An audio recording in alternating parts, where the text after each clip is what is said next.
오늘 이 시간에는 K-뮤직의 과거, 현재, 미래라고 하는 주제로 오늘 발표를 하도록 하겠습니다. K-뮤직 하면 일단은 제 소개는 간단하게 이렇게 드렸고요. 좀 전에 말씀드렸고 이제 다들 음악 좋아하시잖아요, 그죠? 네. 각자 이제 좋아하는 음악의 장르도 다르고 뭐 할 거라고 생각하지만 그렇지만 뭐 사람은 다 이제 음악을 좋아한다고 생각합니다. 그래서 이걸 호모 뮤지쿠스, 무지라고 했는데 뮤직이라고 하면 되겠죠. 호모 뮤지쿠스라고 해서 사람은 이제 음악적 동물이다. 뭐 이렇게도 얘기를 하더라고요. 그런 것처럼 우리 인류의 역사는 음악과 함께 해왔다라고 생각합니다. 그래서 음악의 시작은 언제일까라고 생각을 해보면 우리가 알고 있는 이제 태초에 음악이 있었다, 뭐 소리가 있었다 이런 얘기도 하잖아요. 근데 이제 태초에 음악이 있었다라고 하는데요. 그런 어떤 뭔가 이 우주가 처음에 일으키는 어떤 파장이라고 하죠. 그 파장을 보통 이제 현악기로 얘기를 합니다. 현악기가 한번 딱 튕겼을 때 그 파장으로 인해서 이제 우주가 시작되었다. 뭐 이런 거 이제 아마 파동 이론이라든지 뭐 끈 이론 뭐 이런 것들이 있는데요. 이런 것들을 얘기할 때 이런 현악기를 튕기는 것으로 이렇게 얘기하는데요. 이제 그런 어떤 음이 있었다라고 하는 거죠.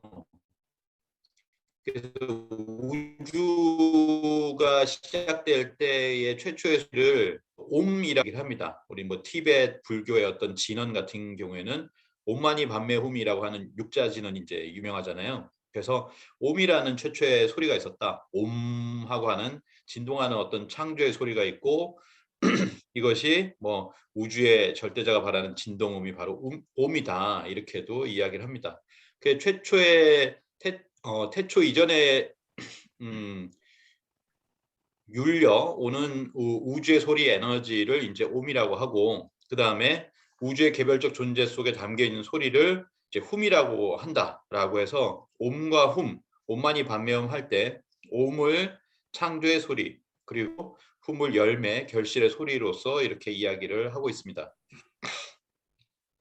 그리고 또 음악을 동양에서 얘기할 때 이제 율려라고 하는 말을 또 빼놓을 수가 없는데요. 이 율려라고 하는 말이 굉장히 좀 어렵긴 하지만은 우리가 단어는 좀 알아두면 좋을 것 같아요. 우주 생명의 혼이 바로 율려다 뭐 이렇게 이야기를 하는데 이 율려라고 하는 말을 이제 동양에서는 12음을 얘기할 때 율려라고 하는 말을 씁니다. 그러니까 육률, 육여라고 해가지고 율과 여, 율동, 여정 이렇게 얘기하는데 서양이나 동양을 막론하고 한 옥타브 사이에 음이 12개가 있다. 12음이 있다라고 이렇게 이야기를 합니다. 그래서 서양에서는 음정이라고 하는데 음정이란 말이 영어로 인터벌이다. 인터벌이란 말 많이 들어보셨잖아요. 간격이다. 이렇게 이야기를 하는데 음과 음의 간격이라고 하는데 그게 12가지로 벌어지는데 그중에서도 뭐 서양에서는 도레미파솔라시도라고 해서 뭐 7음이 있고 7음을 쓰고 12음이 있는데 그중에서 7음을 쓴다는 거예요. 그리고 동양에서는 뭐 궁상각치우 그래가지고 오음을 주로 쓰더라라고 하는 겁니다. 그래서 그런 것이 있고요. 제가 이제 육률과 육려라고 하는 거를 얘기했지만 이제 율려라고 하는 것을 두 가지로 본다면은 음량이죠. 뭔가 리듬이 있다라고 하는 거예요. 태초에 또 리듬이 있었다라고 이야기를 합니다. 그러니까 그 남극에 보면은 여기가 남극인데요. 남극에 보면 보스토크라고 하는 호수가 있어요. 이 호수를 갖다가 호수가 어떻게 나오냐면 3,600m 정도를 뚫으면요. 그 호수의 끝자락이 닿게 됩니다. 실제로 이걸 닿았고요. 이 안에 얼음 기둥을 살펴보니까 이 얼음 기둥이 이 얼음 기둥을 이렇게 반기문 당시 유엔 사무총장도 이렇게 쥐고 있는 모습이죠. 이 얼음 기둥을 가지고서 수십만 년 동안의 기후 변화를 알 수가 있어요. 예, 그래서 이 남극 빙상은 지구 환경의 타임 캡슐이다. 이렇게도 이야기를 하는데 이 보스토크 호수의 얼음 기둥을 분석을 해보니까 여기 보시면 아시겠지만 42만 년이 나왔어요.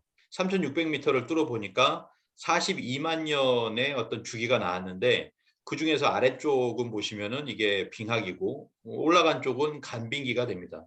그래서 간빙기 빙하기가 계속 교차하는 어떤 주기, 리듬을 가지고 있구나라고 하는 걸 알 수가 있고 오른쪽에 보시면 현재죠, 현재.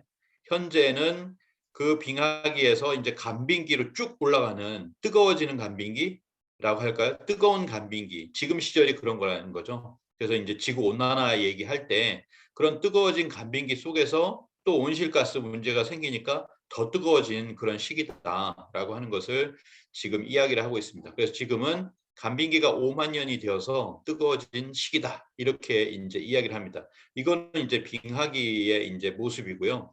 그래서 뭐냐면은 인류가 이렇게 진화를 해왔다. 뭐 이렇게 얘기하는데 맨 우측에 보시면 호모 사피엔스가 나옵니다. 그래서 현재 인류는 5만 년 전에 이 지구에 출현했다라고 이야기를 합니다. 현 인류는 기원전 4만 년 이후에 또는 5만 년 전에 유전자의 거대한 비약으로 이루어졌다. 또는 4만 년, 5만 년 동안에 인류는 생물학적 변화를 전혀 겪지 않았다.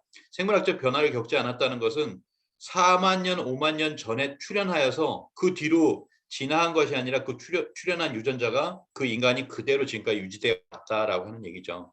그래서 인류가 시작된 이래에 지금 이렇게 뭐 진화를 해왔든 뭔가를 해왔든 간에 지금 출현한 인류도 뭐냐면은 음악이라고 하는 것이 전 세계 사람들의 일상에 가장 중요한 역할을 하고 있는 것이다. 그래서 뭐 여기 뭐 이때도 뭐 이걸 쓴 것처럼 얘기하는 것이 아니라 뭔가 음악적 도구를 가지고 있지 않았겠느냐라고 하는 거죠. 인간 삶에 있어서는 항상 음악과 함께 해왔다라고 하는 것을 알 수가 있습니다. 그래서 5만 년 전에 출현을 했잖아요. 근데 지금 보시면은 4만 2천 년 전에 플룻이 발견이 됐어요. 이거는 이제 독일 남부인데 메머드입니다. 메머드 상하로 만든 피리죠, 피리. 구멍이 뚫려 있는 걸 보아서 뭔가 이렇게 음을 다르게 내는 것이 세 개가 있었구나라고 하는 걸 알 수가 있는데 더 길었다면 아마 여기서 구멍이 더 있지 않았겠는가 생각을 합니다. 4만 2천 년에서 4만 3천 년 전에 플룻입니다. 그러니까 뭐냐면은 진짜 인류가 탄생하면서 이런 어떤 항상 함께 해왔구나. 음악이라고 하는 것은 뭐 이런 장비가 없다 하더라도 음악을 자기 소리로 내든지 했겠죠. 그리고 이제 요거는 발견된 게 두루미 뼈예요. 아까는 맘모스 뼈였습니다. 메머드의 뼈였었는데 이거는 두루미 뼈로 만든 필입니다. 그래서 9천 년 전에 중국 지하우 신석기 시대 유적에서 발견된 그런 필인데 보시면은 7개가 뚫려 있죠. 그러니까 음이 지금과 비슷한 뭐 운지법이라고 하는데 그것을 쓴 것으로 보인다. 현대와 같은 음계를 갖췄다는 얘기가 된다. 뭐 이렇게까지도 이야기를 하고 있습니다. 그러면 이제 우리의 어떤 K-뮤직의 역사에 대해서도 한번 알아보도록 하겠습니다. 한국의 위치는 뭐 여기 있죠. 그리고 이걸 우리나라를 거꾸로 이렇게 뒤집어 보면요. 자, 뒤집어 보면 왼쪽에 독도가 있죠. 독도가 있고 뭐 경열 비열도 칠광구 있고 이렇게 있는데 바다로 돼 있다는 거예요. 예, 바다로 이렇게 되어 있다는 거죠. 그래서 세계 지도를 거꾸로 보면 우리는 해양 강국이라고 하는 것을 알 수가 있다. 뭐 이렇게 이야기를 할 수가 있습니다. 실제로 이제 삼면이 바다이고 거기에 이제 난류가 흐르죠. 그래서 요 왼쪽에 보면 울산에 가보면 울주 대곡리 반구대 암각화가 있습니다. 해양성이라고 하는 것은 여기 보시면 알 수가 있죠. 이것이 한 7천 년 전이 되거든요. 7천 년 전에 이렇게 고래잡이를 했다는 거예요. 이미 고래가 이렇게 보이시죠. 이 고래가 한 60여 마리 정도가 됩니다. 모든 종류의 고래가 다 있어요. 여기 보시면 엄청난 고래가 있고 그 다음에 여기 보면 그물도 있고요. 그 다음에 배도 있습니다. 배 보이시나요? 오른쪽 위에 보면 또 배가 있고 그 다음에 고래가 있는 쪽에도 배가 보입니다. 그 다음에 또 뭐가 보이냐면 자 이렇게 동그라미 친 부분에 보면은 뭔가를 입에다 대고 있는 모습이 보여요. 어느 건 크게 어느 건 작게 이렇게 대고 있는 모습이 보이는데 자 이것을 울산 방구대 안각화에 피리 부는 모습이다. 피리보다는 좀 커 보입니다. 길어 보입니다. 예, 그런 것이 있는데 자 이거는 뭘까? 뭐 이렇게 생각해 볼 수가 있어요. 굉장히 긴 한 가지 음을 내는 나팔이 아닐까라고 생각합니다. 고동, 나무로 만든 나발이다. 그래서 농촌 등에서 신호용으로 이거는 뭐 조선시대 또 그 이전인데 지금 예전과 크게 다르지 않을 것이다 이렇게 보는 거죠. 그래서 여기서 농촌에 쓰지만 저는 어업에 쓰는 거죠. 보시면은 이제 고래잡이를 하는데 뭔가 이제 어촌에서 쓰는 겁니다. 그래서 이런 것들이 이제 음악으로 사용됐다. 소리를 내는데. 그다음에 아래쪽에 보시면요. 아래쪽도 이제 작잖아요. 뭐 위로 눈높이로 맞췄다면 망원경처럼 보이지만 이것도 이제 필이라고 얘기를 하고 있습니다. 그래서 이제 음악을 하는 모습이 여러 군데서 이제 보인다라고 하는 거죠. 7,000년 전에도 음악이 있었다라고 하는 겁니다. 그래서 호모 뮤지쿠스라고 하는데 K 뮤지쿠스라고 할 수 있지 않을까. 이 한국 사람의 음악적 감성이라고 하는 것은 한국인이 정체성을 가졌을 때 그때부터 이렇게 내려오지 않았을까라고 생각을 합니다. 그걸 보여주는 것이 뭐냐면은 중국 문헌인데요. 중국 문헌에 보면은 동이족이 굉장히 신기하잖아요. 자기네들하고 다르다 이거죠. 그 다른 부분을 묘사를 하고 있습니다. 동이족은 술 마시고 노래하며 춤추기를 좋아한다. 후한서 동이열전에 있죠. 그다음에 길에 사람이 밤낮 없이 다니는데 노래하기를 좋아해서 노래 소리가 끊이지 않는다. 그 풍속은 모두 깨끗한 것을 좋아하는데 밤에는 남녀가 떼지어 노래 부른다. 그러니까 뭐 술 마시고 노래하고 춤추고 그 노래 소리가 끊이지 않고 또 떼지어 노래 부르고 뭐 이런 것들에 대해서 자신들과 다르다라고 하는 거예요. 그래서 이런 것들을 신기해 하는 겁니다. 그래서 그것이 사실은 저런 걸 보면 한 1,500년 전, 2,000년 전인데 '아 저 때도 이랬는데 지금도 똑같구나. 그 DNA라고 하는 것이 다르지 않다.'라고 하는 걸 느끼는 게 바로 이런 노래방 문화죠. 그 실제로 코로나 이전에는 하루 방문자가 거의 200만까지 육박했다고 합니다. 전국에 노래방이 이제 뭐 한 2만 개까지 된다고 하는데 그 노래방에 하루에 100명 치면은 한 200만 명이 되잖아요. 그래서 뭐 100만 명에서 200만 명 정도가 하루에 노래방을 방문하지 않았을까 이렇게 추정을 하고 있습니다. 그 정도로 많은 사람들이 노래방을 가니까 실력자가 되는 거죠. 아니면 또 실력이 있기 때문에 노래방을 가나 이런 볼 수가 있는데요. 예전에 보면 이게 슈퍼스타 K라고 많이 보셨을 거예요. 요즘에는 이거는 안 하고 있지만 뭐 지원자가 어마어마해요. 200만에서 200만을 돌파했다. 200 몇십만까지도 이렇게 가는 정도로 굉장히 노래를 좋아하고 실력자들도 많은 그런 곳이 바로 우리나라다라고 하는 것을 알 수가 있습니다. 그러니까 인제 가수들이 왔을 때 떼창 같이 이렇게 합창을 해 주잖아요, 그 노래를. 뭐 영어로 된 노래도. 그래서 전부 다 감동하고 이렇게 간다 이거죠. 그래서 인제 뭐 떼창으로 검색을 해 보시면 뭐 일본하고 비교를 한다든지 다른 나라하고 비교하는 것도 똑같은 가수가 밴드가 이렇게 왔을 때 "한국이 굉장히 인상적이다." 이런 얘기를 많이 합니다. "한국 팬들은 가사 하나하나 따라 불렀다. 정말 멋진 일이다. 최고다." 뭐 이렇게 많이 얘기를 하죠. 이 두 곡뿐만 아니라. 대만의 석학 설량지는 이렇게 얘기를 했습니다. "동이족의 음악 교육이 중국 역사가 시작되기 전부터 이름이 높았다." 중국 역사가 시작되기 전에 굉장히 오래됐죠. 동이족의 음악 교육이 오래됐다는 거예요. 그래서 실제로 고구려 벽화를 보면 이 무용청에 보시면 춤을 추고 있는 모습이 나오잖아요. 전체를 하면 보면 자 위에서는 춤을 추고 있고 아래쪽은 노래를 부르는 어린아이들이 이렇게 쭉 나열 있습니다. 그리고 왼쪽에 보면 말을 타고 있는 사람이 있죠. 뭐 이분이 아마 감독인 것 같아요. 그리고 위에는 인제 무용 연습을 하고 있고 맨 위에는 인제 따로 연습하고 있는 뭔가 틀려 가지고 따로 연습하는 사람이 아닐까. 또는 뭐 대표로 이렇게 뭔가 이렇게 모습을 보여주고 딴 사람들이 따라하는 그런 모습이 되겠고요. 아래쪽은 이제 노래 연습을 하는데 한 명은 세 번째인가요? 세 번째는 뒤를 돌아보고 있잖아요. 그래서 좀 딴짓하고 있는 모습이라든지 아니면은 뭐 그런 것으로도 우리가 볼 수가 있습니다. 그래서 노래와 춤을 이렇게 단체로 이렇게 연습을 하는거나 군무라고 하죠. 무리를 지어서 인제 똑같은 어떤 모습을 하고 있는. 그래서 인제 평창 동계 올림픽 때는 이렇게 그때 당시의 옷을 입고 어떤 춤을 고구려인의 어떤 춤을 보여주려고 했습니다. 그리고 이 군무의 모습 군무의 모습이 지금까지 인제 오고 있는 것이 이런 아이돌의 어떤 칼군무들 그런 것들을 볼 수가 있죠. 그래서 뭐 아이돌 하면 뭐 10 명도 있고요. 같이 인제 똑같은 모습을 춤을 추는 모습 그런 것들을 지금도 이렇게 볼 수가 있죠.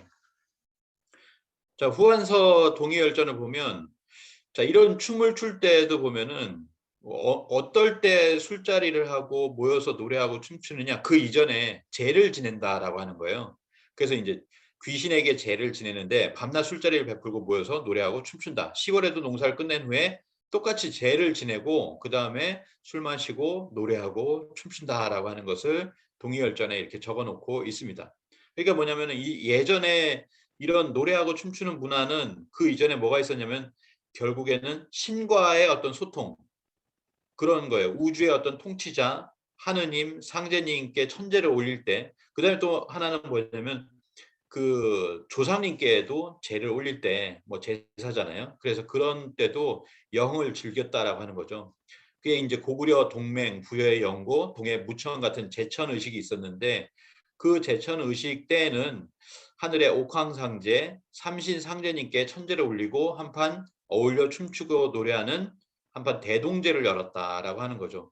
그래서 그거에 쭉 가장 오래된 것이 고조선의 천재 무천이다. 인제 동해의 무천이라고 했는데 실제로 인제 새로운 문헌에 의하면은 고조선에서 10월에 무천이 열렸다라고 하는 내용이 나옵니다. 이 출정에 앞서 소를 잡아서 발굽의 형상으로 기륭도 점쳤다라고 하는 기록이 이렇게 나오는데요.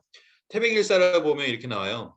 옛적에 하늘에 제사 지낼 때에는 하늘을 향해 춤추는 음악이 있었다라고 이렇게 나옵니다. 그러니까 무천지악이라고 나오잖아요. 그러니까 이게 무천이 있었다는 거예요. 하늘을 이게 무천이라는 것이 있었는데 그것은 뭐냐면 하늘을 향해 춤추는 음악이다. 뭐 이렇게 볼 수가 있겠습니다. 그래서 이러한 어떤 제천 문화의 시기가 언제냐면 이 홍산 문화가 있습니다. 만리장성 바깥에 우리가 잘 알고 있는 요화 문명, 발해연안 문명이라고도 하는 5,500년 이상 된 그런 문명이 있었죠. 그중에서 협의의 광희애가 아니라 협의의 홍산 문화 거기에 이제 핵심 지역이 우화량이라고 하는 곳인데요. 이제 5,500년 전에 이 지역이 있었습니다. 여기 보시면 천제를 지냈던 그 모습이 그대로 전해지죠.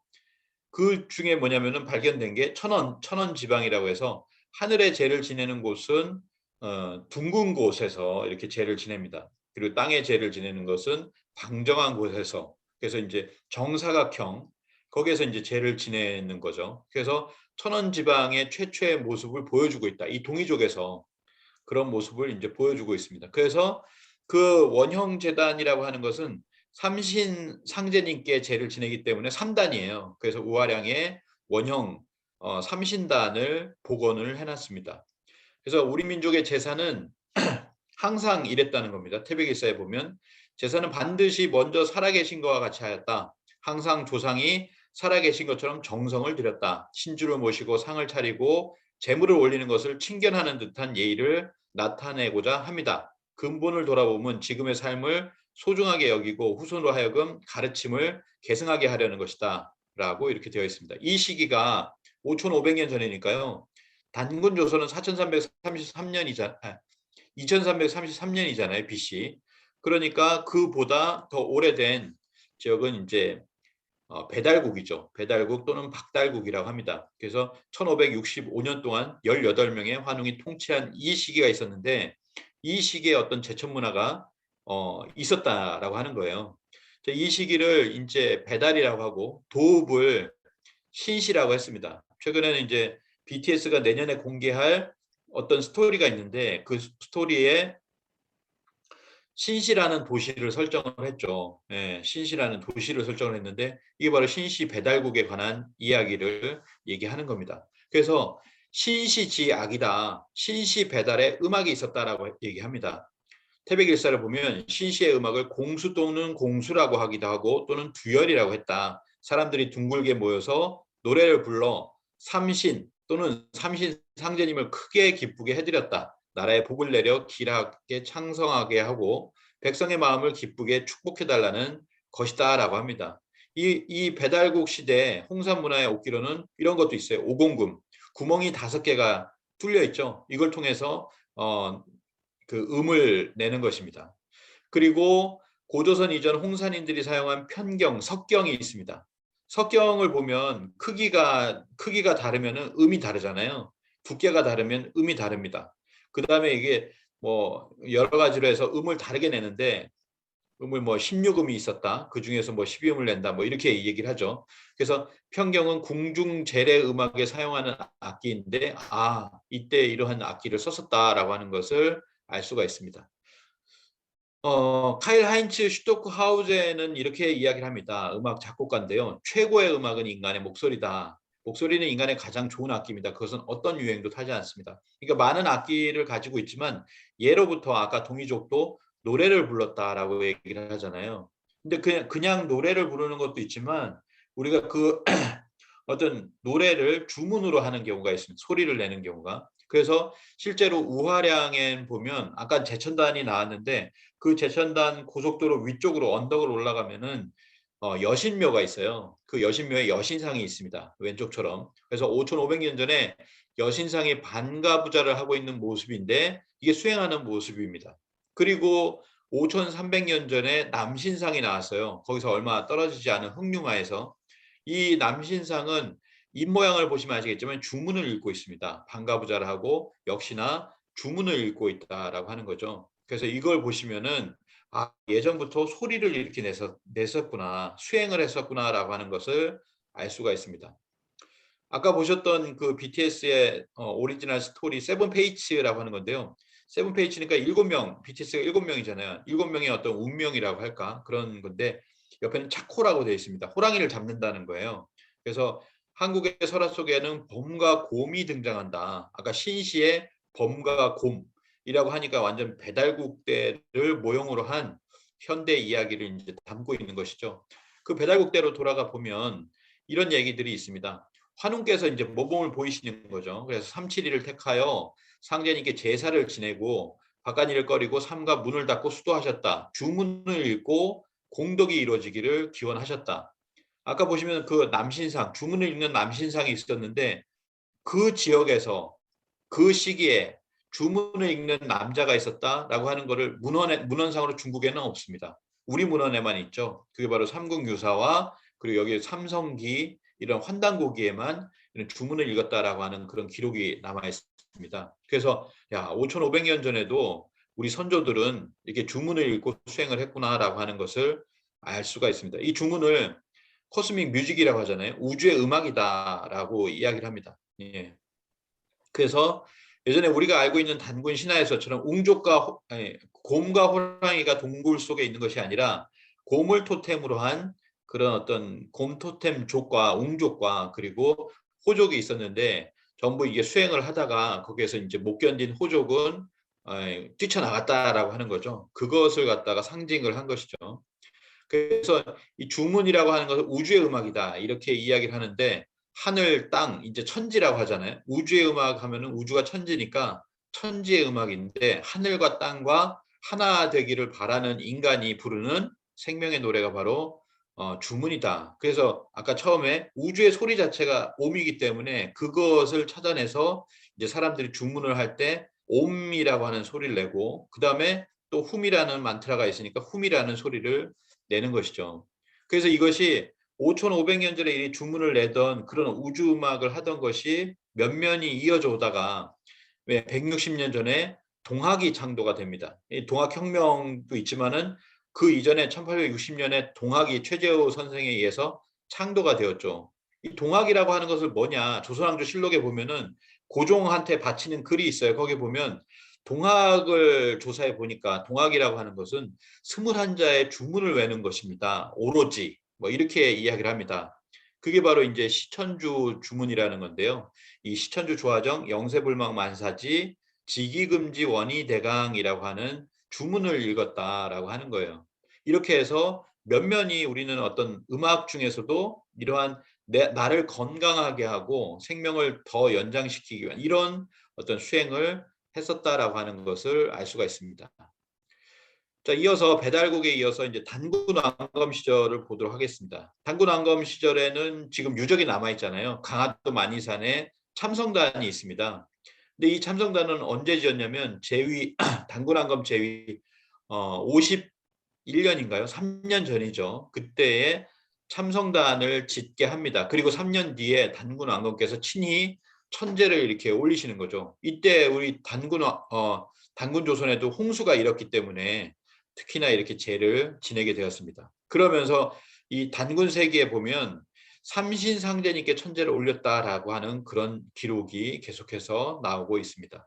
그래서 47분의 단군이 계신데 초대 단군 왕검이 계시고 두 번째 보시면은 이제 단군의 아들이시죠. 그 이제 부르단군이라고 합니다. 2대 부르단군께서 계셨는데 부르단군은 이제 뭐냐면 민간에 부르단지라고 하는 게 있어요. 그 부르단지로 이렇게 남아 있는데 무당내력이라고 해서 이것도 한 19세기의 문헌입니다. 여기 보면 예, 단군의 아들 큰아들 부르가 어질고 다복하여 집집마다 땅을 택하여 단을 쌓고 질그릇에 벼와 곡식을 채워 지프로 영을 짜서 덮는다. 이를 부르단지 또는 업주갈이라고 하였다라고 합니다. 여기에서부터 뭐냐면은 이제 무속이 시작이 된다라고 얘기를 해요. 그래서 이제 무속의 어떤 뿌리는 부르단군이다 이렇게 이야기를 합니다. 그래서 부르단군의 이제 그 이름에서 유래된 굿이 이제 창부굿, 창부거리라고 하는데요. 부루를 창수사자 부루라고 합니다. 왜냐하면 단군 왕건께서 중국에 어떤 9년 홍수가 있어요. 9년 동안 저지하지 못했던 큰 대홍수가 있는데 그거를 갖다가 치수를 하기 위해서 단군 왕건께서 아들을 보냅니다. 그게 부르단군을 보내는데 부르단군이 거기 가서 치수를 하면서 나는 창수사자 부르다라고 이렇게 자신을 이렇게 밝히거든요. 그래서 이제 창수사자 부르는데 그걸 두 개를 붙이면은 창부입니다. 창부. 그래서 창부거리, 창부굿이라고 하는데 지금은 보시면 왼쪽에 보시면은 창을 하는 뭐 아비부자인가요? 뭐 부녀부자, 부녀부자로 이렇게 바뀌었는데 한자가 바뀐 거예요. 원래는 창수사자 부르다라고 하는 거죠. 그래서 이런 부루에 관한 그 그림들이 있습니다. 그러니까 창부 대신이라고 하는데 그런 부르 것들이 많이 나오는데 실제로 뭐 이제 연관되어서 본다면은 두만강 유역에서도 4,000년 전에 이 뼈피리가 발견이 되거든요. 아, 피리를 불었다라고 하는 것을 알 수가 있겠죠. 예. 자, 그리고 뭐 이런 피리는 적이라고 하잖아요. 피리를 적이라고 하는데 가장 유명한 적은 만파식적이죠. 그래서 이제 소재가 많이 되기도 합니다. 이 만파식적도 있고요. 넘어가서요. 이 부르단군 때에 단군 조선의 애국가가 있습니다. 이걸 어아가라고 합니다. 어아가. 그래서 부르단군 때는 어아의 악이 있었다. 어아의 악이 있었으니 이것은 신시의 옛 풍습으로 제사를 지내면서 삼신을 맞이하는 노래다. 가사에 나오는 대조신은 삼신을 말하는데 하늘의 주제자이시다. 하늘의 주제자이시니까 이분은 삼신 상제님이라고 하면 됩니다. 예, 삼신 상제님을 맞이하는 노래가 바로 어하가다라고 하는 거죠. 그래서 우리 지금 애국가도 보면은 하느님이 보호하사라고 하잖아요. 그걸 갖다 어하가에서는 이 삼신 또는 삼신 상제님이라고 했습니다. 그걸 대조신이라고 했죠. 그래서 대조신은 상제님이다라고 이 문헌이 나오기 때문에 이 대조신이라고 나온 부분은 상제님의 큰 은덕을 우리 배달민족은 잊지 못하겠습니다라고 하는 내용이 이제 어하가에 나옵니다. 그래서 지금부터 100년 전에 개천절이 있었어요. 그 개천절을 맞이해서 상해 임시정부에서는 뭐냐면은 이 어하가를 독창을 합니다. 개천절 기념식을 행했을 때 임시의정원에 김원식 의원이 이분이시죠. 그래서 이분이 신가 어하가를 독창을 했다라고 하는 기록이 남아 있습니다. 그리고 이제 그 말모이라는 영화를 보셨을 거예요. 이 조선 어학회 사건이 일어나는데 1942년에 일어나는데 이때 보면은 대종교의 교주였던 윤세복이 있었는데 이극노 선생 여기서 보면은 이 오른쪽에 있는 실존 모델이 이제 이극노입니다. 이극노. 윤계상의 모델이 되는 분이 이제 이극노인데 윤세복이 이극노에게 단군 성가를 작곡해 달라. 이 단군 성가가 뭐냐면은 아까 신가예요. 단군 신가, 단군 성가.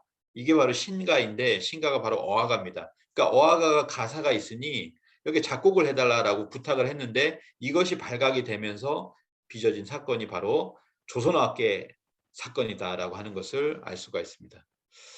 그래서 뭐 어하가가 있는데요. 이따가 한번 들어볼게요. 뭐 이렇게 좀 이따가 한번 어하가를 한번 들어보거나 시간이 안 된다면은 유튜브에서 어하가를 꼭 한번 들어보시면 좋을 것 같습니다. 자, 그다음에 이제 단군 조선 때는 공무도화가가 있습니다. 이건 많이 들어보셨죠? 이게 교과서에서도 배우게 되는데요. 공무도화, 공경도화, 타하이사, 당내공화. 이마 그 물을 건너지 마오. 끝내 물을 건너셨네. 물에 빠져 돌아가시니 가시님을 어이할꼬라고 하는 공무도화가가 있습니다. 그래서 이제 공무도화가는 한국 시에 가장 오래된 것으로 이제 알려져 있는데요. 고조선 시대 뱃사공 광리자고의 아내인 여옥이 지은 노래다라고 합니다. 공후인이라고 하는데 이 지금 타고 있는 악기가 바로 공후예요. 공후라는 악기입니다. 그래서 이제 제가 국립국악원 가보니까 왼쪽에가 수공후, 오른쪽은 이제 소공후 이렇게 이야기를 합니다. 이 공후는 울림통과 가로대 사이에 줄을 걸어가지고 만든 현 악기로 현재는 전통음악 연주에서 사용되지는 않고 있지만 이 공후를 예전에는 많이 사용을 했습니다. 그래서 삼국사기에 보면 고구려의 악기, 와공후, 수공후가 포함되어 있으며 백제 악기 중에서도 공후가 이렇게 확인되고 있습니다. 자, 이게 상원사 범정인데요. 여기도 보면 왼쪽이 공후죠. 오른쪽이 생황입니다. 이걸 연주할 때 보면은 이런 비천상이 있고요. 그 다음에 백제에서 일본으로 건너간 정창원의 보물로 남아있는 게 나전 조공후가 있습니다. 그래서 이게 지금도 실물로 남아있다고 해요. 그래서 정창원이라고 이따가 말씀드릴 텐데 여기에 보면 우리나라 악기들이 다 가 있고요. 우리는 이런 완제품을 고대의 완제품을 볼 수가 없는데 거기 다 가 있어요.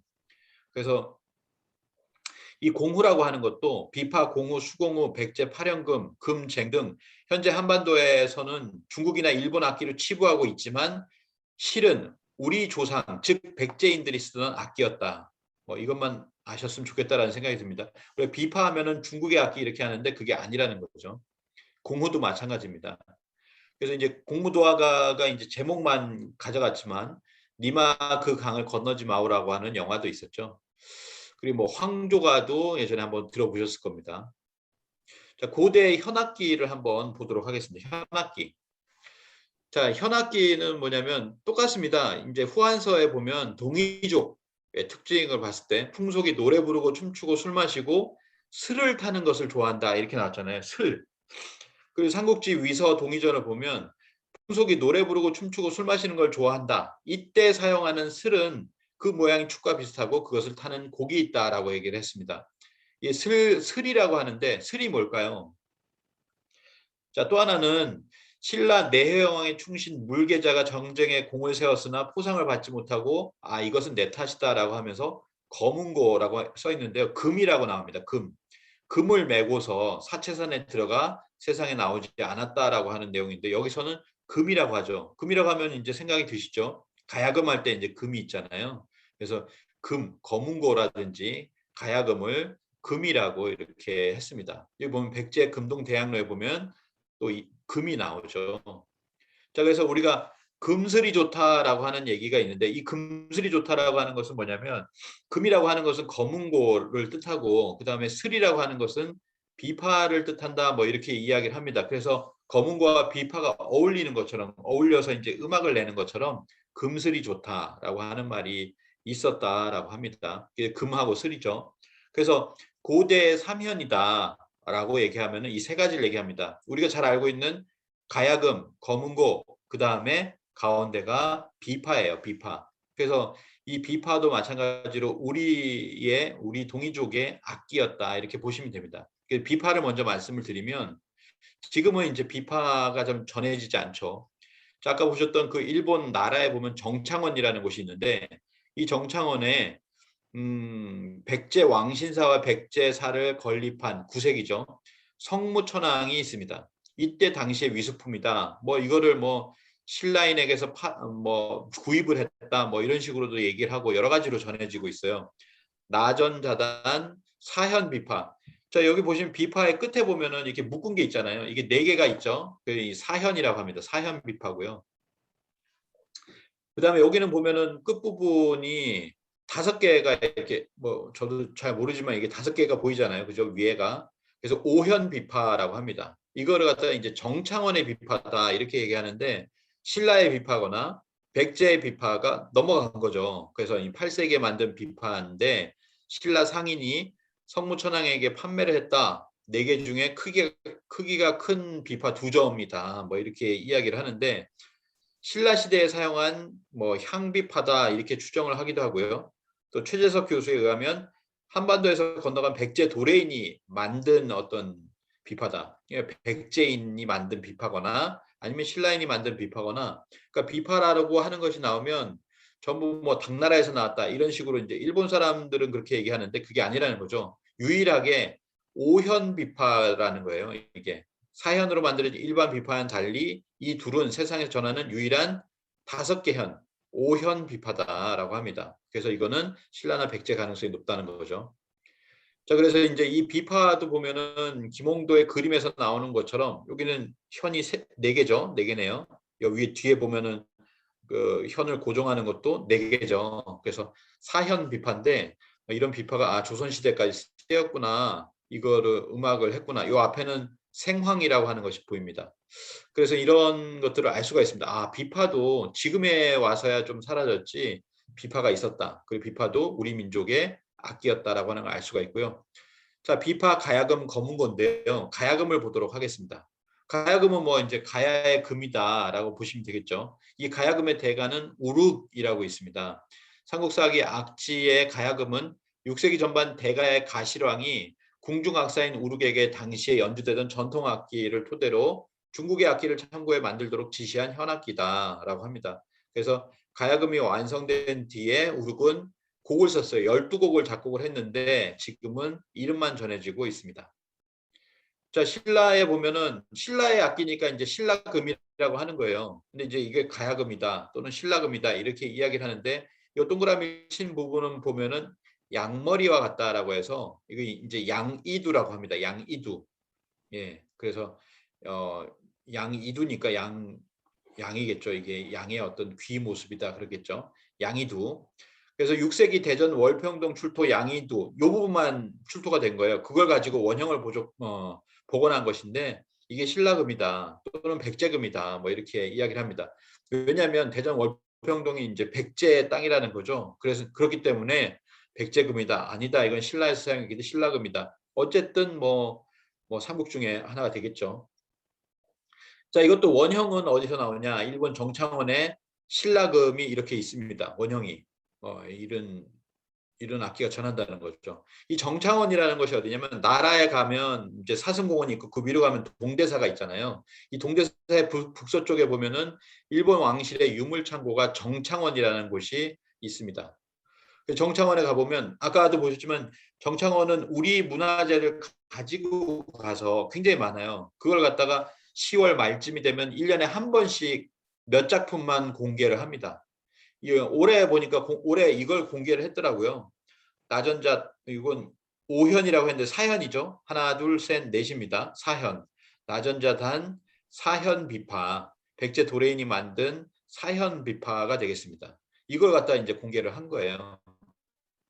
그래서 이런 어떤 정창원이 있고 우리의 어떤 고문서들을 뭐 강탈해 갔다라고 할까요?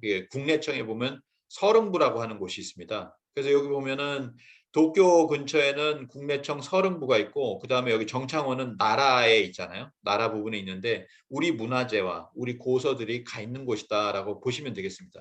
일본 국내청의 서릉부에는 한국 도서가 얼마나 있는지 진짜 규모는 아무도 모릅니다라고 박상국 원장도 이렇게 이야기를 했습니다. 일본 전역에 약 2,940여 종의 5만여 권의 한국 고대 사서가 있다. 그것도 5곳만 조사한 게 그렇다라고 합니다.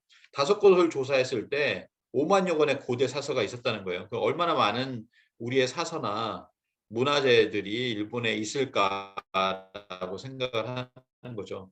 그래서 뭐 예전에 보면 또 일본에 가지 않았을까라고 생각을 합니다. 자, 다시 넘어와서 이제 가야금이 있는데 이 가야금을 마지막에 뭐냐면은 산조를 창실합니다. 이 가야금만으로 뭐 연주를 한다는 거죠. 우리나라 가야금 연주의 명인이 바로 김창조라고 하는 분이 이 가야금 산조를 창조하신 거죠. 예. 그래서 시나위 가락에 판소리 가락을 도입하여 근대 가야금 산조의 틀을 만든 창시자가 바로 이분이다. 그래서 이 가야금 산조가 있은 이후에 뭐냐면은 뭐 여러 가지 산조들이 다 태어나게 됩니다. 그래서 김창조의 가야금 연주와 작곡은 우르기 이후에 가장 뛰어나다고 평가를 받고 있습니다. 산조랑 흩어질 산자잖아요. 흩은 가락이다 이렇게 이야기를 합니다. 그래서 산조는 한국 전통음악의 대표적인 기악 독주곡이다. 김창조가 가야금 산조를 시작을 해서 다른 사람들이 검은고 산조, 대금 산조, 해금 산조, 피리 산조, 아장 산조 등으로 해가지고 이 산조라고 하는 것을 새롭게 창조를 했다. 이것이 바로 민중들에 의해서 민중음악으로 또 평가되고 있다. 이렇게 이야기를 합니다. 최근에 이제 가야금 연주를 이제 외국인들도 이제 하잖아요. 이제는 그 이제 조세린 클락이라고 하는 분이 배제대 이제 교수로 있는데 이분이 가야금으로 해가지고 박사학위까지 하버드대에서 박사 논문도 이렇게 세웠습니다. 자, 그래서 지금 가야금 연주를 했고요. 이분도 이렇게 얘기를 해요. 그러니까 한국 사람들이 국악을 멀리하는 것이 좀 안타깝다. 평소 국악을 접할 기회가 없기 때문이 아닐까라고 진단을 하면서 국악을 좀 더 사랑을 해줬으면 좋겠다라고 하는 이야기를 하고 있습니다. 자, 검은고로 넘어가 보도록 하겠습니다. 검은고를 보시면 이제 고구려 하면 또 검은고죠. 고구려 5, 6세기에 보면은 벽화를 보시면 이런 검은고를 튕기는 모습들이 볼 수가 있습니다. 검은고 타는 신도 있고요. 뭐 이런 모습들이 있죠. 그리고 검은고의 대가는 이제 가야금은 우륵이고 검은고는 왕산악이죠. 예, 왕산악. 그래서 왕산악이 검은고 연주를 하였더니 검은 학이 날아와서 춤을 추었다. 사람들은 새로 만든 악기를 현악금이라고 하였으면 뒤에는 악을 빼고 현금이다. 거물현자잖아요. 그래서 검은고다 이렇게 되었다라고 전합니다. 자, 검은고는 가야금은 손으로 튕기지만 검은고는 이제 저기 막대기 같은 게 있잖아요. 제가 용어를 잘 모르는데 그걸 이렇게 튕겨서 검은고 현을 연주하는 모습 이렇게 있습니다. 그리고 이제 월하 탕금도 후원유연 같은 그림들을 보시면 선비들이 검은고를 타는 어떤 모습들이 이렇게 보이죠. 그래서 선비들이 검은고를 탔구나라고 하는 것을 알 수가 있습니다. 그리고 이 검은고도 20세기 초반에 와서 백낙준 선생이 있습니다. 이 사진을 보시면요. 백낙준 선생에 의해서 검은고 산조가 처음으로 선보이게 됩니다. 그래서 검은고로 산조를 창작하고 연주 활동을 널리 알림으로써 검은고 산조를 완성한 분이 바로 백낙준이라는 분이다. 자, 그다음에 이제 백제 음악을 한번 보도록 하겠습니다. 여러 가지 음악 중에서 특히 백제 음악이 이제 일본으로 이렇게 영향을 많이 줬어요. 그래서 뭐 중국으로도 가고요. 백제악이 수나라 악부에 있었다. 뭐 여러 가지 7종의 악기가 있었다. 뭐 중국 문화에 다 나오죠. 그리고 백제 악기는 중원 악기와 같은 것이 많다. 백제 음악이 맑아 사람들이 즐겨 불렀다. 그런 것이 헤아릴 수 없이 많았다. 뭐 이렇게도 이야기가 되어지고 있습니다. 그리고 또 보면은 삼국사기에 보면 몇 군데 나오는데요. 하늘과 땅과 북과 취주 악기로 제사를 지냈다. 무왕이 유람하여 북과 금을 스스로 연주하였다. 뭐 이런 내용들도 남아 있습니다. 그리고 이제 백제 하면은 특히 금동대학로가 있어요. 이 금동대학로가 발굴이 되면서 그 금동대학로의 윗부분에 보면 오악사가 있습니다. 여기 이제 금동대학로잖아요. 아래쪽 용봉이 있으니까 용봉금동대학로 뭐 이렇게도 얘기를 하는데 이 아래쪽이 용이 있고 위쪽이 이제 봉황이 있습니다. 이 봉황이 여의주를 턱에 괴고 있는 굉장히 신비로운 모습인데요. 그 바로 아래쪽에 보면은 오악사라고 해서 연주하고 있는 5명이 이제 보이고 있죠. 그래서 보시면은 자, 어떤 악기냐라고 했을 때 5명을 보시면 완함이다, 백제 금이다, 백제 적필이죠. 그다음에 소, 백제 고 이런 것들이 있었다라는 거예요. 근데 맨 처음에 보시면 완함이라고 이렇게 처음에는 알려졌고 지금도 그렇게도 알고 있는데 이것은 보면 잘 보시면 우리가 이제 백제 삼현이라고 합니다. 삼현이라고 하는 건 줄이 3개라는 얘기잖아요. 이 삼현이 어디에 주로 분포를 하냐면 중국 남방의 베트남 깊숙한 곳까지 분포된 장족들이 이 삼현을 즐겼다라고 해서 남방 문화와 연결되는 것이 삼현이다 이렇게 이야기를 합니다. 그러니까 근데 이제 우리 학자들이 금동대학로의 상은 사현이어야 하는데 삼현으로 잘못 묘사됐다 이런 식으로 얘기하는데 그렇게 볼 수 없다는 거죠. 삼현으로 이렇게 되어 있는데 그걸 사현이라고 할 수 없다라고 하는 겁니다. 그래서 삼현이 있는 쪽을 보시면 백제 삼현 그리고 아까 보셨던 중국 남방의 이족의 삼현 그리고 이런 것들을 이제 볼 수가 있죠. 그래서 남방 문화와 연결이 되어 있다. 중국 광서 장족의 박물관에 보관된 삼현 월금입니다. 그래서 이렇게 보시면 사면의 분포 지역이 있어요. 사면 악기에 분포한 지역이 아래쪽에 베트남에도 있고 뭐 동남아시아 쪽에 쭉 있잖아요. 아, 그럼 백제는 어떻게 해서 사면이 이렇게 연결되어 있을까라고 하는 걸 보시면 백제는 22 담로 제도가 있습니다. 지방의 어떤 해외 통치 제도로서 담로를 두었다라고 이야기를 하는데 일본 열도에도 담로가 있고 그다음에 중국 그리고 아래쪽에 아시아 쪽에 담로와 관련된 그런 지역이 있어요. 그래서 이런 곳을 보면 아, 이 사면 악기와도 연관이 있지 않을까라고 하는 것을 생각해 볼 여지가 있습니다. 그리고 백제만이 가지고 있는 이 삼조끼가 있죠. 삼조끼. 우리 고구려 백제 신라 중에서는 백제에서 유독 이렇게 삼조끼가 많이 나타납니다. 삼박자 뭐 이런 거 관련이 있죠. 천지인 사상과 관련이 있습니다. 그래서 최준식 이화여대 한국학과 교수는 한중일 중 유일하게 우리나라가 삼박자를 사용한다 이렇게 얘기를 하죠. 한국의 전통 음악은 궁중음악이든 민속악이든 거의 모든 음악이 삼박자로 되어 있다 이렇게 이야기를 합니다. 자, 일본으로 이제 전파된 고대 한류를 보도록 하겠습니다. 그러니까 이제 아까 백제를 말씀드렸지만 고구려 음악 고마카쿠, 백제 음악 구다라카쿠, 그다음에 신라 음악 시라기카쿠라고 해서 이것이 이제 한반도의 음악이 일본으로 전래가 됩니다. 특히 뭐 백제는 미마지로부터 기악무, 기가쿠가 유입이 되는데요. 그래서 이제 일본서기에 보면 아학료에 소속하는 악생의 정원은 대당악 39명, 백제악 26명, 고구려악 8명, 신라악 4명, 탐나악 62명. 탐나악은 제주도죠.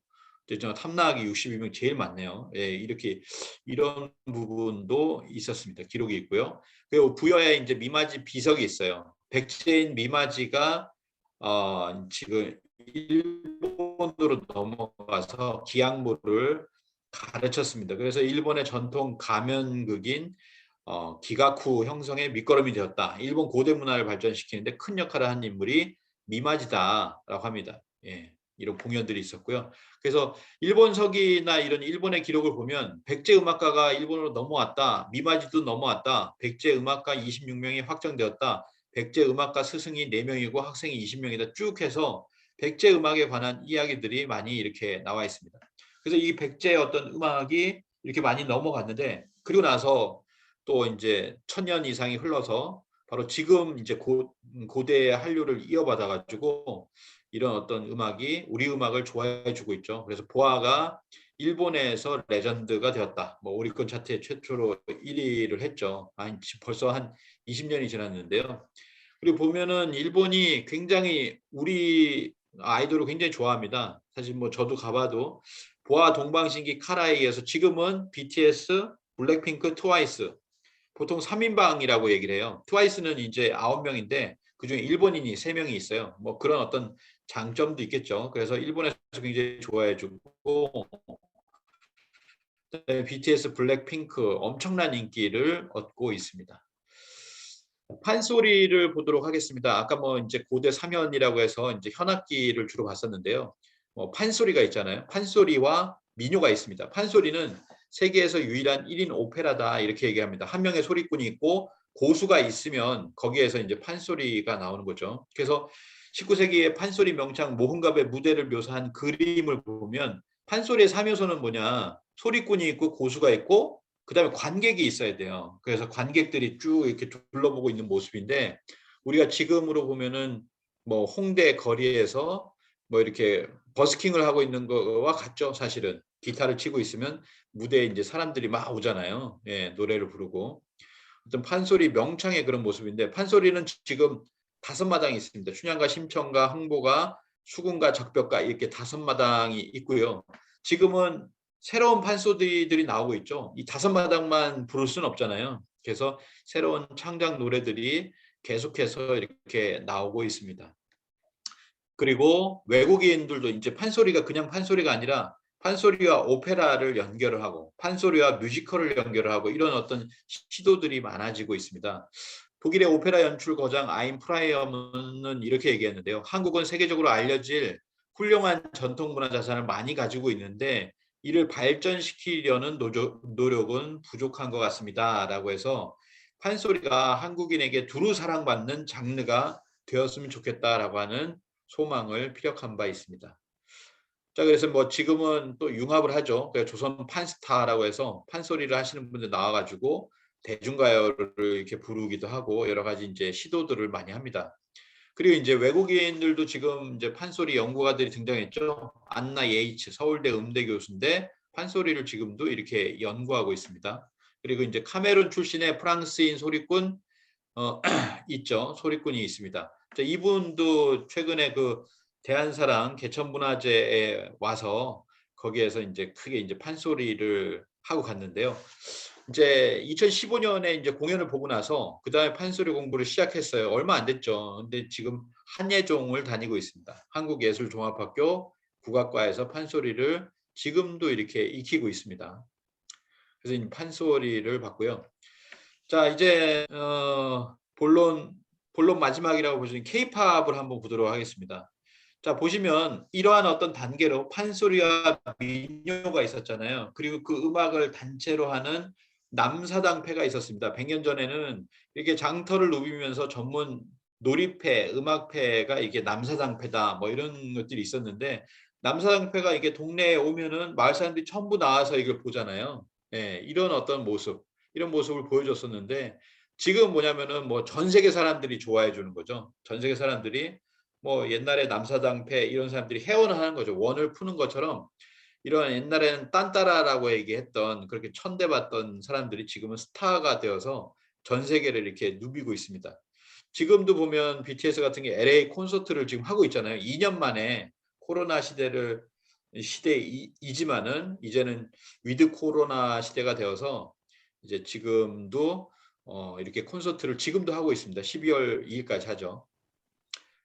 자, 이것이 어디서 시작되었느냐라고 하는 걸 보면 우리가 꼭 기억해야 될 사람이 있습니다. 바로 한국 춤의 전설이라고 하는 한성준이라고 하는 분인데요.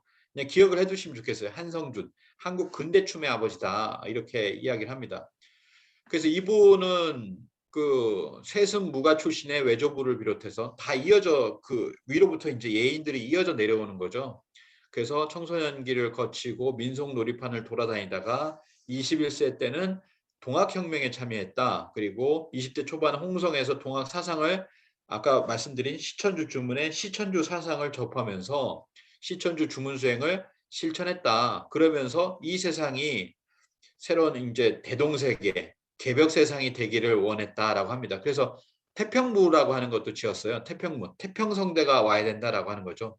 동학 사상에 기반한 어떤 춤도 이렇게 새로 창작을 이렇게 하게 됩니다. 그래서 한성주는 조선시대 춤을 근대적 춤으로 새롭게 정립한 전통 가무학의 거장이다. 승무, 태평무 같은 것이 국가 지정 문화재로 지금 보존이 이렇게 되어가고 있습니다. 한국 근대춤의 아버지라고 하는데 왼쪽이 이제 한성주 선생이고 그의 손녀 한영숙 이렇게 이어지게 됩니다. 그리고 또 이어져서 그게 뭐냐면 한백희라고 하는 분으로 이렇게 이어지게 되는데 한백희가 아마 손녀 중에 한 분이 될 거예요. 근데 이제 이부 한백희가 이모가 되고 거기에서 누가 나오냐면 이제 가수 김한선이 나오게 됩니다. 한국에서도 김한선이 매니저, 이때 매니저라고 하는데 실제로 이제 뭐 소속사 그런 어떤 사장 역할을 한 거죠. 한백희에 의해서 어렸을 때부터 훈육을 받고 화려한 퍼포먼스로 데뷔해서 가요계 패러다임을 바꿔놓았다. 실제로 이제 김한선 이전에는 댄스 가수라는 이름이 없었다 그래요. 그냥 댄스는 백댄서라고 해가지고 그런 어떤 사람들만 있었고 댄스 가수라고 정식적으로 얘기할 수 있는 사람은 김한선이 최초다 이렇게 이야기를 하고 있습니다. 이건 한백희 선생이고요. 자, 그래서 이 한백희 씨가 지금의 어떤 아이돌들을 키우는 그 어떤 훈련시키고 육성시키는 그런 음악 교육의 모델이 되었다라고 합니다. 그래서 뭐 이 한백희 그분은 미팔군에서 노래하던 분이었는데 나 같은 혼혈아를 멤버로 한 특이한 그룹을 만들고 싶어 수소문해서 우리 집을 찾아오셨다라고 해가지고 누굴 캐스팅하냐면 인순이를 캐스팅하잖아요. 그래서 인순이를 캐스팅해가지고 처음에는 희자매라고 하는 거를 만들었다가 두 번째는 인순이와 리듬터치라고 하는 걸 만들었죠.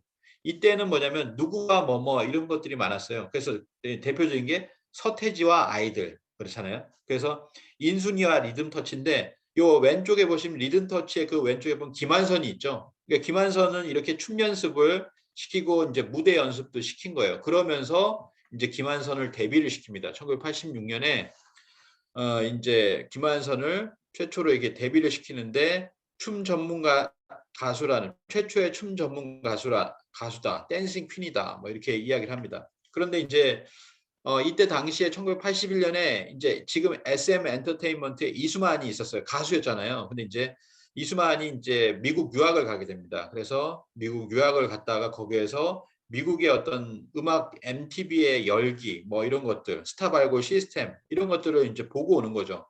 보고 왔는데 그중에 크게 영향을 미친 것이 뭐냐면은 결국에는 김한선이 연습생 시절 그 이모의 그 집에서 이제 연습을 하는 모습, 오전에는 노래 연습, 점심에는 음악 공부, 저녁에는 춤 연습을 하는 그런 모습들을 보고서 김한선 씨가 이렇게 직접 얘기하는 거죠. 내가 가수가 되기 위한 훈련을 받고 있을 때 이수만 씨가 사무실에 놀러 왔었다. 당시에는 거의 없었던 시도였기 때문에 많이 놀랐을 것 같다라고 하는데 이렇게 연습을 해서 키워내는 모습을 이제 보고 나서 뭐 충격도 받고 영감도 이렇게 얻었을 거라고 봅니다. 그러면서 이제 이수만 같은 경우도 이태원의 클럽에서 이제 춤 잘 추는 사람을 이제 가수를 시킨 거죠. 그래서 이제 처음에 나타난 사람이 현진영입니다. 1992년이죠. 그때 이제 굉장히 크게 히트한 노래가 바로 흐린 기억 속의 그대라고 하는 노래죠. 이런 노래가 있었습니다. 그리고 1992년에는 서태지와 아이들이 데뷔를 해요. 이준호, 서태지, 양현석 이래가지고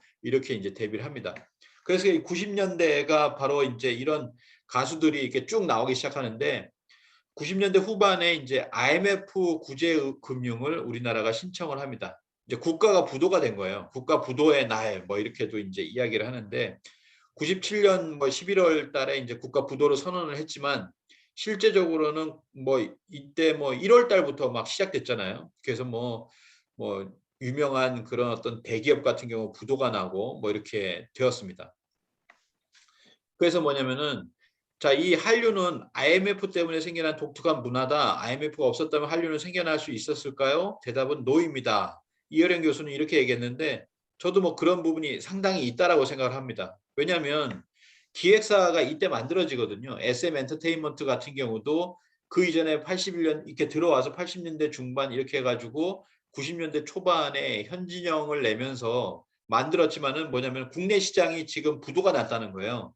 그래서 뭐냐면 97년에 엔터 업계 최초로 해외 시장에 진출하게 된다라고 하는 거죠. 그래서 해외로 진출하게 됩니다. 97년에. 그래서 SM 우리가 알고 있는 SM 또 YG, JYP 이 세 그룹들이 있는데 서로 연관이 있죠. 그래서 양현석은 아까 서태지와 아이들을 은퇴를 하고 97년에 그러니까 1992년에 데뷔를 했는데 97년이면 5년 지났었잖아요. 그래서 MF 기획으로 이름을 바꾸고 2인조 진우션을 선보였다. 그리고 원타임 나오고 하면서 성공을 거뒀습니다. 그래서 이제 98년엔 양궁 기획, 나중에 이제 YG가 되죠. 그리고 YG를 한 20년 동안 하는데 가장 유명한 게 이제 빅뱅하고 2NE1이에요. 2NE1이 있었는데 2NE1을 그대로 진화한 것이 지금의 블랙핑크입니다. 전 세계에서 가장 많이 사랑받는 그런 그룹을 만들어냈죠.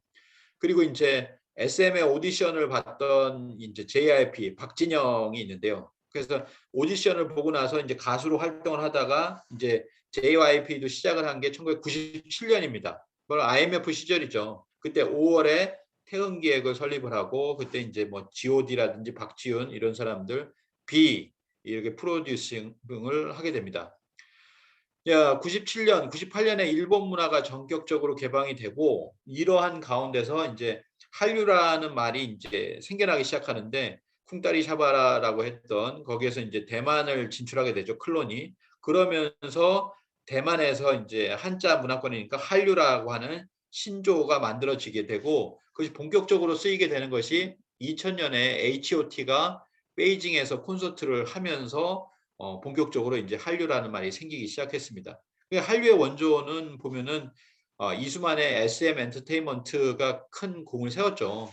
거기에 이제 H.O.T잖아요. 그다음에 중국으로는 H.O.T를 보내고 그리고 일본으로 누굴 보내냐면 보아를 보냅니다. 아까 보냈던 그 보아를 연습생으로 해가지고 3년간의 연습 기간 12살 때부터인가요? 그래서 3년의 연습 기간을 거쳐서 2000년에 이렇게 보내게 됩니다. 그 다음에 자, 2002년에 겨울 연가가 방영이 되고 이게 2003년에 일본에서 방영이 되면서 큰 선풍을 일으키게 돼서 일본의 한류가 시작되고 거기를 동방신기가 들어가게 됩니다. 그러면서 일본에 이제 한류 붐이 일어났죠. 이제 그런 가운데 2002년에 한일 월드컵이 일어났고 2005년에는 이제 우리의 음악이 전 세계를 탈 수 있는 플랫폼이 만들어졌습니다. 바로 이제 유튜브 시대가 이제 개막이 된 거예요. 그 이수만 씨도 이렇게 얘기합니다. 많은 성공을 거둔 한국의 대중음악은 유튜브를 통해 뮤직비디오 등의 컨텐츠가 전 세계로 퍼지면서 보다 쉽게 한국의 대중음악을 접하고 열광하게 되었다라고 이렇게 이야기를 합니다. 자, 그래서 이제 말씀드릴 것은 뭐냐면은 2005년 유튜브가 나오는데 유튜브가 나오기 전에 미국 진출을 하려고 했어요. 박진영은 2003년에 방시혁과 미국에서 함께 살며 미국 진출을 꿈꿨다라고 합니다. 그래서 2004년에 미국에 곡을 팔았다. 그런데 이제 방시혁은 이제 한국으로 돌아와 가지고 2005년에 빅히트 엔터테인먼트를 설립했다라고 이렇게 이야기를 하는 거죠. 그때 당시 뭐 에피소드도 이렇게 얘기를 합니다. 박진영은 이제 2003년에 방시혁과 미국에 살면서 미국 진출을 꿈꾸면서 같이 함께 살던 이야기들을 이렇게 하기 시작했는데, 근데 뭐냐면은 이제 2005년에 다시 돌아와 가지고 방시혁이 만든 게 빅히트 엔터테인먼트를 만들면서 결국에는 이 BTS를 출범을 했잖아요. BTS가 나오게 되었다라고 하는 거죠. 이런 과정들이 서로 연관되어 이렇게 있었다라고 하는 겁니다. 자, 2007년에 아이폰을 출시를 하고 그다음에 2010년에 삼성전자가 갤럭시 시리즈를 출시를 하면서 SNS, 스마트폰 시대, 유튜브 뭐 이런 시대들로 들어가면서 결국에는 뭐냐면은 전 세계적으로 우리 뮤직비디오 아까 말씀드린 것처럼 그러한 것이 이제 타게 된다는 거죠. 그래서 2011년이 어떻게 보면 전기점이 됩니다. 수면 위로 이렇게 딱 드러났어요. 자, 아시아 한류가 아니라 이때는 뭐냐면은 전 세계 한류가 붐이 일고 있다라고 하는 것을 알게 된 겁니다. 그래서 2011년에 SM 타운에서 유럽에서 최초의 콘서트를 하려고 했는데 이때 많은 그 유럽의 한류 팬들이 시위를 했어요. 한 번만 더 해달라. 하루만 하지 말고 다음날 한 번을 더 해달라 공연을. 이 시위를 해서 하루를 더 했습니다. 그래가지고 그때 깜짝 놀랐죠. 우리나라에서 깜짝 놀랐어요. 아, 유럽에도 한류가 있더라라고 하는 거죠. 그래서 이제 2011년 파리에서 이렇게 열렸었고요. 저희도 이제 저희가 이제 문체부 장관상을 타게 된 게 바로 요때입니다. 2011년에 대한민국 콘텐츠 어워드에서 저희 한류 열풍 사랑이 이제 문체부 장관상을 타게 됐는데, 왜냐면 한류 커뮤니티 국내에서 제일 크거든요. 그래서 10년 동안 정도 지났으니까 뭐 수고했다라고 해가지고 이제 상을 타게 된 경험이 있습니다.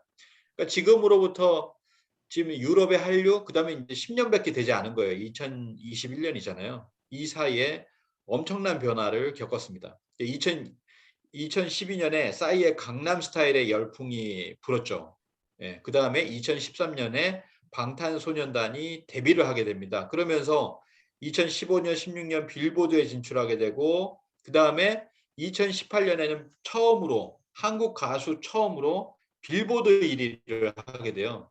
빌보드라고 하는 거는 우리 한국 가수가 뭐 200위만 하더라도 그냥 크게 이제 우리나라 신문에 대서특필되었던 그런 시절이 있었는데, 지금 뭐 빌보드 1위를 뭐 앨범 낼 때마다 하니까 그런 뭐 2008년 6월에 있었고요. 2008년 9월에 또 빌보드 1위를 하게 됩니다. 그리고 2019년 5월에 빌보드 2관왕을 하게 되죠.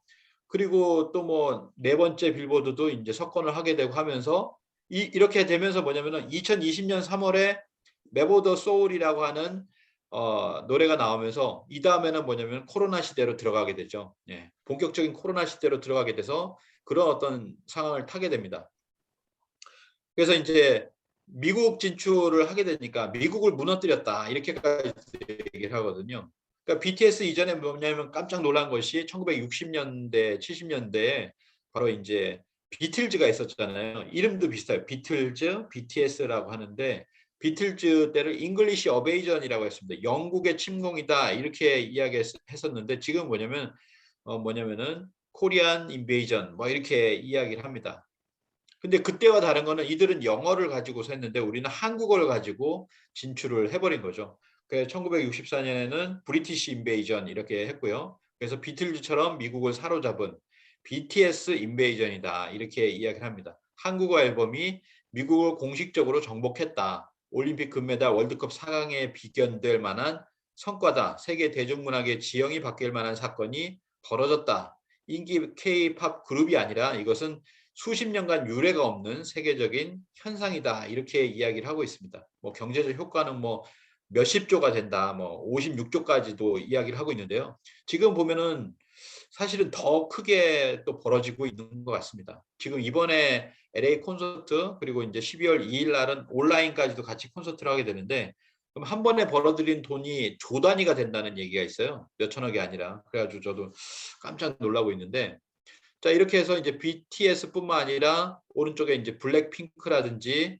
또는 다른 아이돌 그룹도 빌보드를 이렇게 차지하게 되는 그래서 뭐 이런 얘기도 합니다. 빌보드 차트가 K-팝의 놀이터가 되었다라는 이야기까지도 하고 있죠. 그러니까 BTS, 블랙핑크, NCT, 몬스타엑스 여러 가지 그룹들이 전부 다 이제 빌보드 안에서 차트 안에 들어가는 거예요. 그리고 이제 지금 하고 있는 거죠. 2021년 뭐 12월 1일 하고 2일에도 4회 공연이 남아 있는데 바로 이제 5만 명 스타디움이 있는데 4회 공연을 연속 매진시켰다라고 합니다. 지금도 LA에서 처음 콘서트를 했잖아요. 그래서 전 세계에서 굉장히 충격을 많이 받고 있죠. 자, 결론을 내도록 하겠습니다. 지금까지 이제 뭐 전통 음악, 그러니까 음악이에요. 우리의 어떤 K 뮤직인데 K 뮤직의 어떤 고대부터 해가지고 그런 어떤 노래와 그 다음에 소리와 그 다음에 어떤 악기를 썼었는가를 쭉 알아봤고요. 그리고 중세를 거쳐서 근현대에 들어와서 어떻게 해서 K-팝까지 이어졌는가를 봤습니다. 자, 이 K-뮤직은 이제는 뭐 여러 가지를 얘기할 수 있어요. 뭐 다양한 음악. 지금은 뭐 K-팝뿐만 아니라 뭐 K-클래식이라고 해서 클래식도 나가고 있고 K-트롯이라고 해서 트롯도 나가고 있습니다. 전 세계 사람들이 좋아해 주는. 그러면서 전 세계 사람들이 이제 80년대, 90년대 음악까지도 찾게 되는 그런 현상들을 지금은 보고 있거든요. 자, 그렇게 많은 변화가 있는데 그 중에 한 가지만 이제 말씀드리면 홍익인간이라고 하는 생각이 듭니다. 이제 방시혁 대표는 이렇게 얘기를 했죠. BTS가 빛나는 스타를 넘어서 팬들과 긴밀하게 소통하며 선한 영향력을 주고받는 음악인이 되기를 바란다라고 이야기를 했습니다. 또 그 리더인 김남준 같은 경우에는 음악으로 단지 즐거움을 주는 것도 좋지만 누군가에게 좋은 가치관을 전할 수 있었으면 좋겠다라고 했는데 실제적으로 그런 어떤 선한 메시지, 건전한 메시지들을 전 세계에 이렇게 주고 있어요. 그래서 뭐 BTS 팬들 같은 경우에는 마약에서 멀어졌다라고 하는 얘기도 하죠. 예, 그런 이야기도 하고 그다음에 뭐냐면 가사가 좋기 때문에 특히 미국 같은 경우에는 빌보드 1위를 하는 음악도 퇴폐적이거나 마약을 칭송하거나 이런 음악들도 있거든요. 성적이거나 타락하거나 폭력적인 음악도 1위 뭐 이렇게 하는데 BTS의 음악을 통해서 그런 것이 정화되고 있다. 그래서 부모들은 이게 자식들에게 BTS 음악을 오히려 권장하는 그런 모습도 유튜브에서 많이 이렇게 보게 됩니다. 그래서 그것이 뭐 미국뿐만 아니라 전 세계적으로 이러한 어떤 10대, 20대 그리고 그 선한 영향력을 끼치고 있다라고 하는 거죠. 이것을 어떤 BTS라고 하는 한 그룹뿐만 아니라 우리가 이제 K-팝이라든지 또는 K-뮤직 전체가 뭐냐면 가지고 있는 것이 바로 휴머니즘에 기반한 전 세계 어떤 선한 영향력을 주고 있다라는 거예요. 그걸 하나를 표현할 때 우리가 고대에서부터 우리의 어떤 사상으로 본다면 홍익인간이 아닌가 생각합니다. 널리 인간을 이롭게 하라라고 하는 어떤 사상이 되겠죠. 그래서 이 홍익인간 사상에 관해서 우리가 지금 이렇게 뭐 한국의 문화가 전 세계로 나가기 이전에도 뭐 이런 얘기들을 했습니다. 21세기 세계가 하나로 돌아가는 날이 온다면 나는 그 중심은 동북아일 것으로 믿으며 그 핵심은 한국의 홍익인간 사상이 되어야 한다고 확신한다. 또는 게오르그 신부 같은 경우에는 한국 민족이 낳은 홍익인간 사상은 21세기를 주도할 세계의 지도자상이다 이렇게 이야기를 하고 있습니다. 그리고 아까 보셨던 카일 하인츠 슈토카우는 이렇게 얘기합니다. 음악으로 새로운 세상을 만들 수 있다. 지금은 음악이 인류 가족의 하나가 됨. 하나됨과 전 우주에서 지구의 중요성이라는 새롭고 초종교적인 자각으로 깨어날 최적의 시기이다. 이렇게 이야기를 하고 있는데요. 전 인류가 하나가 되는 것, 한마음이 되는 것, 그거는 음악을 통해서 가능하다라고 하는 거죠. 그런 음악을 선도하고 있는 것이 K-뮤직이 아닌가라고 이렇게 생각을 합니다.